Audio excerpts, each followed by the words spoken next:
What's up, Bobcats, and welcome back to GC360's Cat Talk, where we highlight a special someone on Georgia College's campus. And this week, I'm joined by Professor Austin Koch, who was recently highlighted at a film festival in Austin, Texas. Welcome, Austin, to GC360. Thank you so much for having me. It's great to be here. Awesome. Well, can you tell us a little bit more about the festival and the short films that you produced there? Yes. So two of the films, I've actually been working on them over the years. So the first one was called Intruder, which is a short home invasion thriller, a / horror film.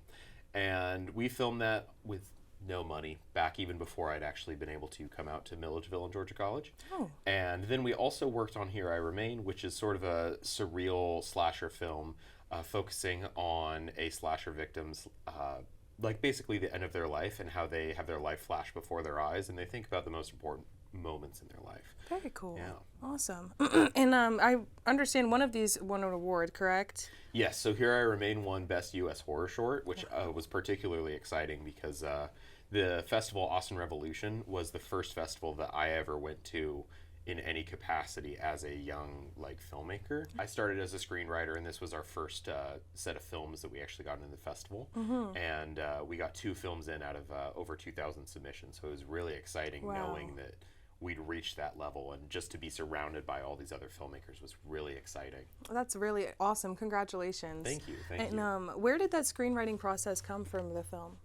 So for that one, I always wanted to write a slasher film, but I just didn't feel like I had the right story. Mm-hmm. So I was looking at it and I was like, man, I have an idea for it, but I'm not sure exactly how I want to do this. And then it finally came to me, and especially after just the last 5 or 6 years or so of watching everything just change so rapidly in the world, I was like, I have an idea. And I love The Plague Doctor. I think A Plague Doctor is such an interesting iconography throughout history. Yeah. And I went through the process of I'm going to make the mask myself. So I had the Plague Doctor as the slasher villain, and I handmade the mask. I used EVA foam and resin and whatever I had on hand basically to make it, and it all just came together.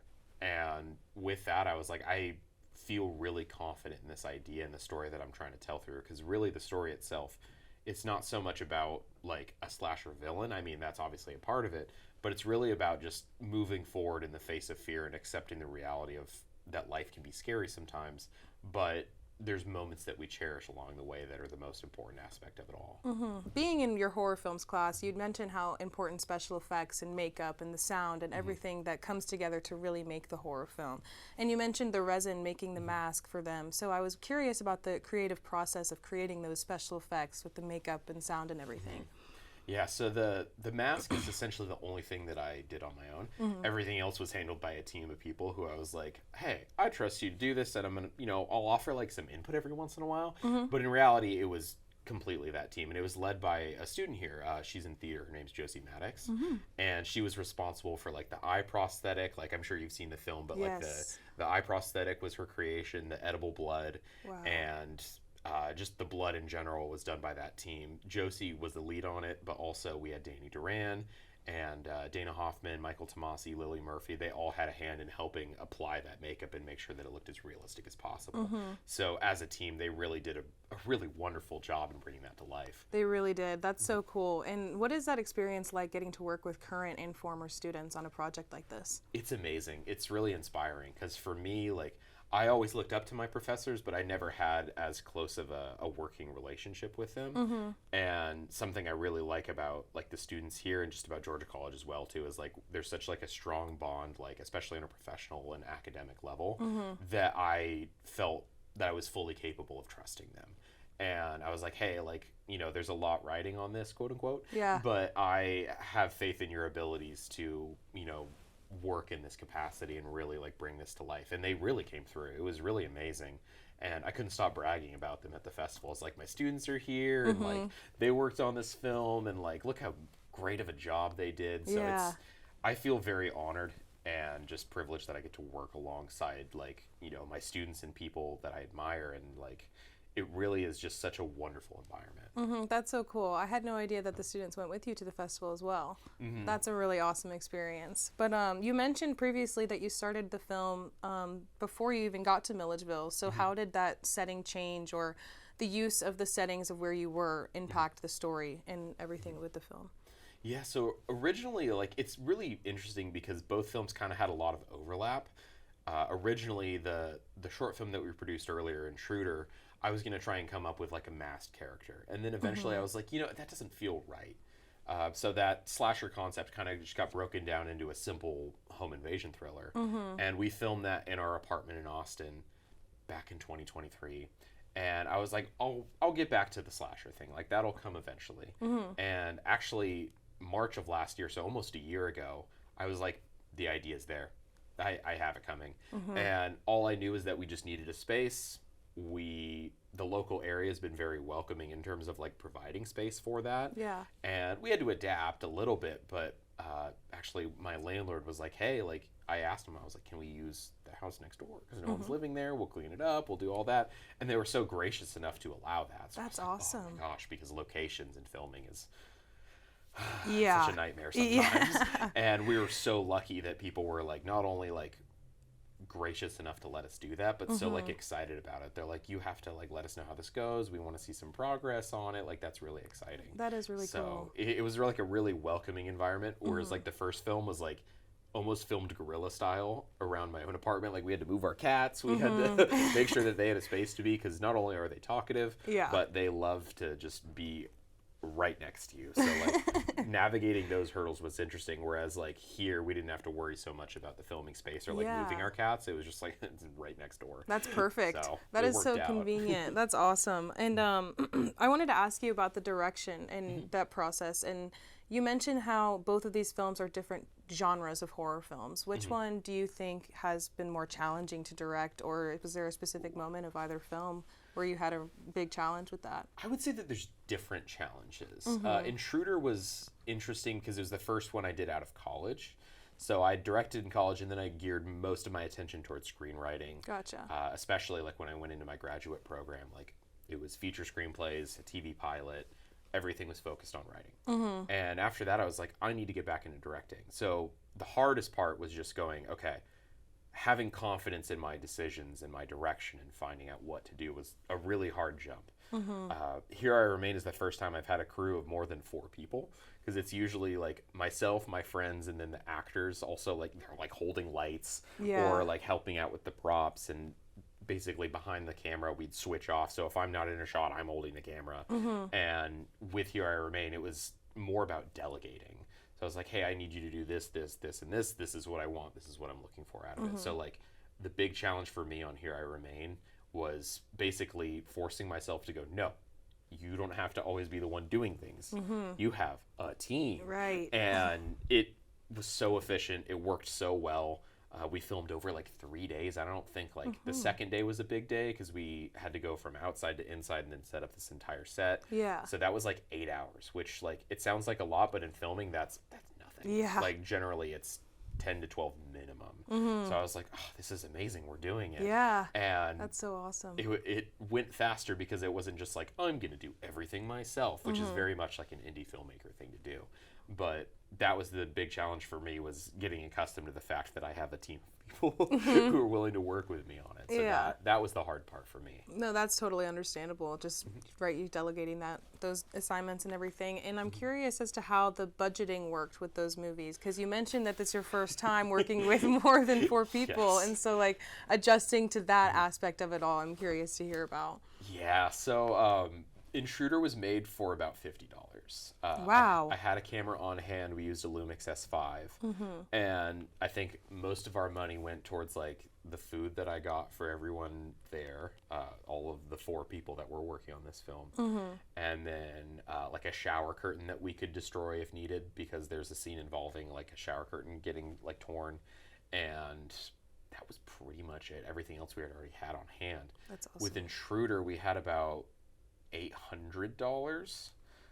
Which again is basically nothing. Yeah, but wow. That originally the plan was we tried to raise money for it, so I ran a Seed and Spark campaign, and we didn't meet our goal.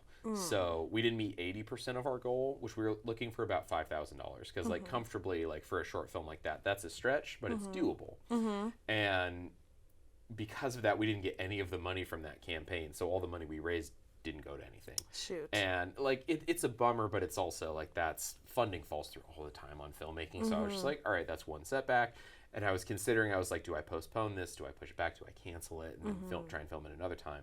But everyone involved was like, we don't care. We just want to be there. We just want to work on it. And That's I was awesome. like, cool. All this money we're getting is going to go towards you getting fed. So I handmade meals every day for everybody. And I was like, the least I could do is show my gratitude by like having homemade food for you while you work on this production. That is incredible. And because I hate the like, oh, I'm going to pay you with experience, because that wasn't the original plan. And when it fell through, I was like, oh gosh, what do we do? But we finished on time and slightly under budget. Wow. So I was like, awesome. Okay, amazing. And a win is a win. As things move on, I was like, we can get a little bit more of a budget, a little bit more money through everything. Like, it's going to be like a little bit more kind of to work with on that. Like, we have a film that we're filming in spring that I'm trying to get students involved in. And we're currently in the casting process for that. So hopefully we get a little bit more of a budget. That would be nice, because having a budget, a lot of people kind of glamorize the idea of like no budget filmmaking. They're like, oh, we did this all without any money. But like, that's hard. Yeah. Having a budget is nice because you don't have to stress as much. Like, if something goes wrong, you're like, cool, I have money to work around this. Exactly, right? Like, that's the nice part. No, but so you mentioned that the budget, right? It's a pain, but the funding that will hopefully come from this next film festival. How was the film festival? The actual event, I'm curious to hear about. The festival was excellent. It's one of my favorite festivals that I've been to. Not only just, I do have a little bit of bias just because it was like the first festival I ever got into and attended, but it was also the first festival I went to with my partner Alma, like in our relationship, so it was like special there. And something that they do there that I really appreciate is they really highlight the networking aspect of filmmaking, because awards are great. And we brought home Best U.S. Horror Short, which is really amazing, especially like looking at all the other films that we saw. Like, I was like, wow, like, I'm blown away by this. Like, I feel so fortunate to, like, just to be here and to win is really something special. And being able to, like, meet with other people and build those connections and come home with a little stack of business cards from other filmmakers that, like, want to connect with you and want to work with you is very... It's something that I really think like is the most important aspect of filmmaking and what makes it so special. So being able to see everybody's work and like see these amazing documentaries and all these other incredible films made by directors that you admire and respect, and just getting a good like knowledge base and seeing how they do things and being able to ask those questions like, how did you do that? And our students did that too. They were asking questions like, how did you do this one effect like with the hand, and like what was that? And they're like, wow, that's an amazing question. Like, normally it's, what's your inspiration? Which is, it's nothing wrong with it, but like, you're used to that question by this point. You're almost on autopilot. Exactly. And the crowd there and the people there really made it a special environment where the people that were celebrated were the filmmakers. So that, like, I love Austin Revolution. It's one of my favorite festivals. It's tough to get into, so that's why I was like, I feel so fortunate that I get to be there. But I feel like no matter what, I would have gone anyway, just because it's such a great environment to be in. So I love it, and I can't hopefully wait to get in and go back, you know, like with our next film, if everything goes right. Fingers crossed. Oh, well, we'll be crossing them here for you too. Well, thank you again so much, Austin, and congratulations again. We're going to go up to a little break and come back with a quick game for Austin and his partner, Alma.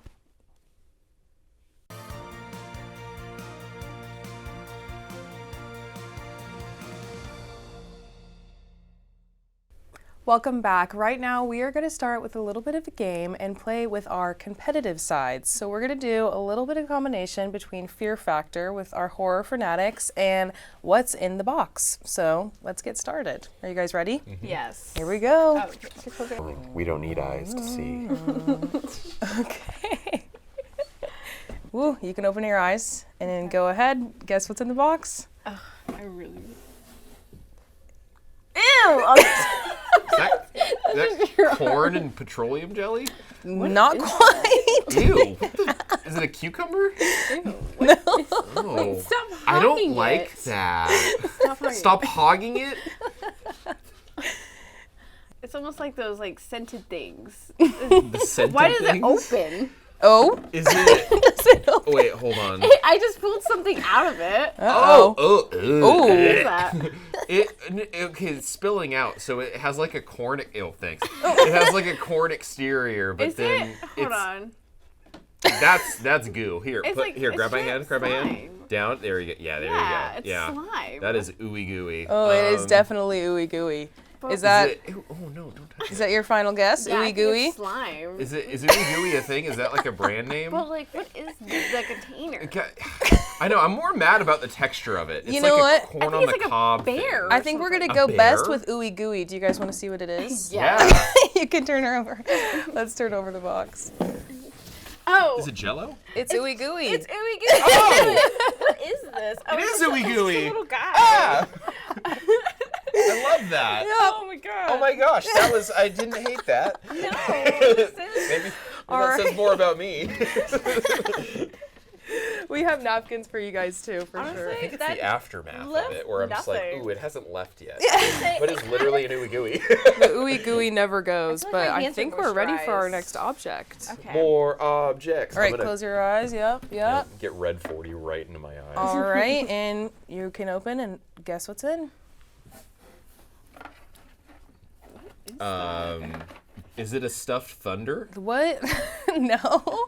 Think is about it? what are the stars of horror films almost? A stuffed. Hold on, I'm grabbing you. Is it a stuffed bat? No, No. not quite. Kind of bat Keychain. turns into a. Oh, it's a stuffed vampire. It's Dracula? is- A Dracula or the Is it Dracula? Nosferatu? Nosferatu. He's got teeth. Hold on. Okay, yeah, he's got a little ear. Is it a gremlin? Yeah, Honestly. we can go with Gremlin. A mogwai. Yep. Mogwai. I don't think Mogwai has teeth like that, though. Do you want to see? That's my. Yes, oh, I ew! I see. felt its teeth. I didn't Yeah. like that. Oh, Oh, what the heck? that was the worst part. Oh, it's just a little guy. It's just another little guy. Just a little guy. Wait, why does He's he have... kind of a mogwai. He kind of is, but But, like like, ugly It's cousin. called a fuggler. A fuggler? A fuggler. Are we allowed to say that? A Like, fuggler? That's a name. He does look like a I gremlin love though. him. I I have like to his censor that one. teeth. I His don't little know if I do. teeth. He's so He cute. kind of looks like the annoying orange, Right? but no. All right, well, ready? Are you guys ready for our next one? Yes. Yes. All right, Let's do it. Let's bring it Okay. out. Close those eyes. Like, are you okay? Yeah. All right. All right. Okay, you All got right, open up and guess what's in. it. Ziploc bag. I was like, is it blood bags? Not quite. Oh wait, is there? I'm waiting for the It literally. gloves. It is a glove. It It's a definitely glove. is glove. Okay. You want to pull them out? Look at them. Yes. Well, hold on. Okay, so it's gloves. It's gloves. Bloody gloves. Wait, you try putting them on. Maybe that'll help. Oh, ew. Oh, are these like moisturizing hand glove things? Am I allowed to That's pull an exactly OJ what right they now? are. Like, the gloves They won't are fit. exactly Am I allowed to say moisturizing that? hand gloves. So cute. Oh wow. Oh, I literally pulled an OJ. Oh, the I glove don't like won't the smell fit. of that. Not only are you getting an interview on Oh. GC360, but you're walking out with the softest hands that you could possibly have. I feel Ew. That's oh wow. I know you would hate that. You hate I already. I mean, I get it though. it. Like, hold on. It won't fit. You must have quit. You did not just say that. Oh my god, Austin. They can censor it out. It's fine. Oh, it's not that bad. No? Oh. Oh, So brave. Yeah. we'll be right back. We are facing our fears. Hey, well, we've got one more. All right. Are you Oh, guys there's ready? more? Oh, Oh. yeah. Oh. Oh. Maybe you want some napkins? Ooh, yeah. Oh, we Okay. got two more. Just kidding. Two more, and then more? 2 more, then we'll get you. I'm just gonna use that to moisturize my hands, which is disappointing. All right. Second to last one. You can go ahead and take your guess. Take a feel. Ooh. It's just Silly slime. putty. Oh yeah, no, I recognize that texture. I know. Feels familiar? Yeah. Like the ooey gooey, or a It's little bit different? thicker than the Yeah. ooey gooey. Less jello-y, a little bit Yeah. more. It's like silly putty. It is. It literally feels like silly putty. I'm Silly trying to putty? like, yeah. You can like break it silly off. putty. I can. Ooh, am I allowed to do that? I don't know. I think you can do whatever you I want. literally did. What happens in the already, box so- stays in the box. Yeah, it's literally silly putty. That's my guess. That yeah, silly, Silly putty. putty? Yeah. I believe that is correct. Yay! What color? Ding, ding, ding. Red! Oh, cute. All right, and we got one more for you guys. I'll grab this out of the way. Wow, that is a I like lot that of the worst silly one putty. was the moisturizing gloves. Like I'm still living with the weight of that. Oh, we gotta close our eyes. Yeah. Oh, yep. Did you spoil yourself? No, I didn't see it. I don't All right, believe you guys can go ahead and reach in. Okay. It's gonna feel familiar, so you might need to Hold do his a hand. little maneuvering. Excuse me. Excuse me. Is it a pill bottle? You might need to do some teamwork with hold on. this one. Time out. All right. Grab the top. Grab the top. I'm gonna, Here we go. And squeeze. Oh! I think we just killed something. Was that supposed to I happen? know something shot out of it, that's for sure. I still can't see. You what guys it got is. any guesses? I think it's Um, like the canned peanut thing. Yeah, like a canned peanut I'm prankster getting thing. That's exactly what it is. Oh, that's so awesome. Yep. so funny. Oh, it's the candy. I love that. I was like, my heart sank. Oh, sour candy. Oh, that's cute. I Well, love that. Yeah, well, I hope we didn't scare you guys too much. Oh my god, And no. I hope you had fun playing I our absolutely did. Fear Factor X What's Inside the Box. And we will be back with some more questions for Alma and Austin after the break. Sour candy.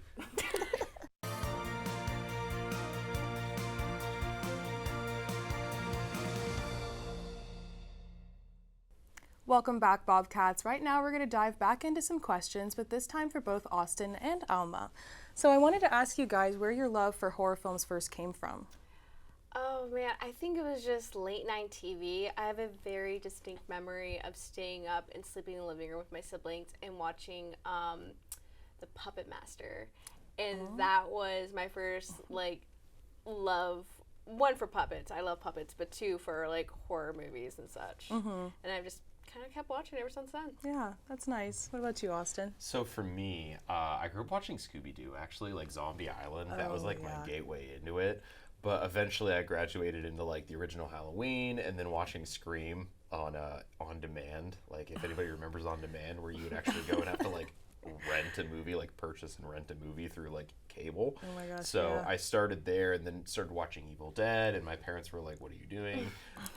We didn't raise you to watch these kinds of movies." But that's the thing with horror movies, is sometimes you just kind of fall in love with them. And for me, that was that. And throughout middle school and high school, I just kept watching more and more movies. Drag Me to Hell, and just a big collection of movies that I fell in love with, particularly slashers and creature features, vampires, werewolves. No, that's really cool how both of you guys started that love so young at such a young age. And the Scooby-Doo, I mean, come on, who can't relate to that? That's awesome.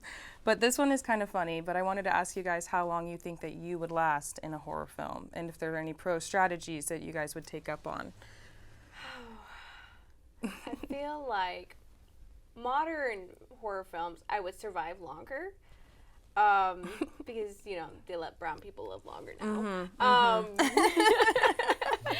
They don't immediately kill them off like they used to. Right, we got lucky with that one. Exactly. So I feel like I would probably survive. I'd probably be the third kill, honestly. And I'd probably do very much like Scream. I've done everything I can to avoid this, and I'm just caught in a situation where I can't. Or maybe I'll be the one that's in the ambulance that is maybe they're dead, maybe they're not dead. That would be nice. Kind of a touch and go kind of game, Exactly. right? What about you, Austin? You're my final girl. Aww. Now, for me, it depends on the franchise. If it's a zombie franchise, there's no way to gauge that. Yeah. Because I'm do I even want to be here? I was ugh, this just sounds boring. I'm do I get bitten? I don't know. If it's a slasher franchise or hey, can you go check out that sound in the basement? I'm no, I'm good. Hard pass. So I'm I feel like I'd avoid most of those situations, but if it was a slasher franchise, I'd love to make it to the end, but also you never know. It just depends on the franchise. If it's Terrifier, 0 out of 10. Right. Yeah. I'm oh gosh, please just make me the transitional kill, where I'm just I don't have to be here too long because I've seen how this plays out. But maybe Halloween, Michael Myers, I'd be I'll just move. I'll just pack up my stuff and go. There's got to be another place to live. Seriously. There's gotta be. There has to be. And you mentioned your final girl. I heard you guys had some other exciting news happen at the film festival this past weekend. Yes, which is actually the first film festival we went together. And on Valentine's Day, he proposed. Oh, Yep. Where we had our first date. oh my gosh, that is so sweet. At the same place? At the same place. Aw. Same table that we first sat at, Yep. too. Wow. Yeah, and we played our song, and it was really sweet. And all the staff was pretending to work outside because they wanted to see what was happening. Oh my And gosh. yeah, I was like, look, all our friends are here. Oh my gosh, that's so weird. What are the odds? What are the odds of that? It was perfect. It was such a beautiful proposal, and I have 4 different angles that I watched daily because it was amazing. Oh, I love that. Congratulations, you guys. Thank you so much. Yes, well, back to the films, I guess. But there was one quote that stuck out to me, and it was in the beginning of The Intruder, and it was, "If you're going to scream, scream with me. Moments like these never last." I was wondering what this quote meant to you guys and why you wanted to include it in the film. I'll let you get to this. So that's a quote from one of my favorite songs ever called Hybrid Moments, and it's a Misfits song. And for me, I think it could mean a lot of different things, but I think it's also just like enjoying the moment. Like, life is very fleeting, and I think horror movies really capture that incredibly well. Like, a lot of people look at horror movies and they're like, it's kind of like trashy, like sort of just like cheap shock horror. And for me, I think it can and usually is more than that, can be more than that, excuse me. And I like the idea of like, you know what, the ride's gonna happen with or without you. Time's gonna pass regardless of whether or not you want it to. And sometimes life could be scary. You just gotta embrace it and kind of enjoy the ride as much as you can. That's really cool. So what do you guys really think defines a horror movie when you are creating them or watching them? That's a great question. I feel like I think what defines a horror movie is, that's so hard because it's such a broad stroke of like comedy and then drama and then psychological. It's how you approach the material. Because surface level blood, gore is than that, but there's always going to be a deeper meaning in every horror movie. Like Invisible Man, it's about the psychological aspects of going through a very abusive relationship. Scream, it's about having to know the person you're with and always knowing that someone could turn on you in like a minute. So I feel like it's more of like understanding that there's more to a horror movie than there is, in that there's always going to be a more deep, full meaning to it. And if you're approaching it that way, I feel like makes it so beautiful. Like, I feel like what's a good example for like a horror comedy that has a good, Monkey, which just came out recently. Yes. Has a really good, it's a horror comedy, but there is a great meaning of like violence in a family and how that cycle, no matter how much you want to avoid it, will continue following you. What about you, Justin? For me, I ask my students this question all the time in their viewing responses. I always say go beyond just like, what makes this a horror movie? Scary. Well, what makes it so scary? Is it the sudden noises? Is it the shock? Is it the horror? And for me, it's always about the horror mixed with kind of the reality with which we are usually critiquing or interacting with. And if you look back, even at films like when we first began with a lot of horror films, like especially like Nosferatu, like being made in the rise of fascism in like authoritarian like Germany, like post World War I Germany. And when you look at it through that lens, you're like, wow, this actually like is very interesting to look at the subtext of this. Or even films made in like the early 40s where they stopped making films like The Wolfman because they're like, well, how can this be as scary as what we're actually like witnessing in reality and kind of what that is? Or like how creature features from the 50s and onwards were basically an allegory for the Cold War and our fears of like the Soviet Union and authoritarianism and communism. And I love films that can really take a deep look at what it means to be human, because I think that horror is at its best when it really approaches that and explores that idea. Because it also broaches death as well too. Like that's another thing, is like death is something that is guaranteed for everybody. And actually, like circling back to the monkey too, I love the aspect of it where it's like sometimes you kind of have to like laugh along with it because it's unavoidable. That doesn't mean that death is inherently just a goofy, funny thing. But we can look at it and go, well, you know, it is unavoidable, and sometimes you can laugh at the reality of that because it can be a bit silly. Life can be silly. And that's why I love horror comedy as well, too, because sometimes life is scary, but sometimes it's hilarious. Yeah, exactly. Well, that's all the time that we had for today, but I wanted to thank you guys so much again for joining us. And Bobcats, thank you guys so much for watching. Make sure you check out Austin's films whenever they produce and when they are open to the public, and wish them the best of luck at future film festivals. Thank you all so much for watching, and we'll catch you guys next time on GC360.